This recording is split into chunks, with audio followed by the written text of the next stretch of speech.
Hello বন্ধুরা, তো good morning সবাইকে। আজকের দিনটা একটু অন্যরকম, কারণ আজ হচ্ছে আমার ছেলের জন্মদিন। 6 বছর পূর্ণ হলো। তো আমার ছেলের জন্য মন্দিরে পুজো দিতে যাব, মা খালিয়ে চলে এসেছি। তো চলো যাই মন্দিরের দিকে, আমার ছেলের মঙ্গলের জন্য পুজো দিয়ে আসি। তো চলে এলাম মন্দিরে।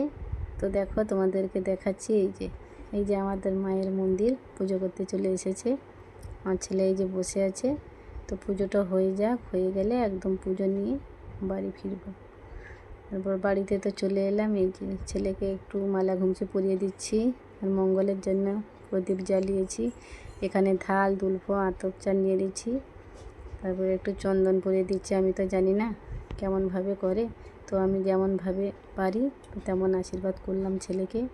তারপরে যে আজকে দুপুরের মেনু করেছি ছেলের জন্য, আলু ভাজা, পটল ভাজা, কুঁদরি ভাজা, বেগুন ভাজা, উচ্ছে ভাজা, মাছের ডিমের বড়া ভাজা, মাছ ভাজা, ঝিঙে আলু পোস্ত, ডাল, মাছের ঝাল, চাটনি, পায়েস, দই, মিষ্টি, পাঁপড়। তারপর আমার ছেলেকে একটু খাইয়ে দিলাম। তারপর ওকে বললাম যে তুমি নিজের হাতে খাও। তো বন্ধুরা, আমার ছেলেকে সবাই আশীর্বাদ করো, ও যেন মানুষের মতো মানুষ হয়, বড় হয়। তো আমার ভিডিওটি কেমন লাগলো সবাই কমেন্ট করে জানিও। টাটা।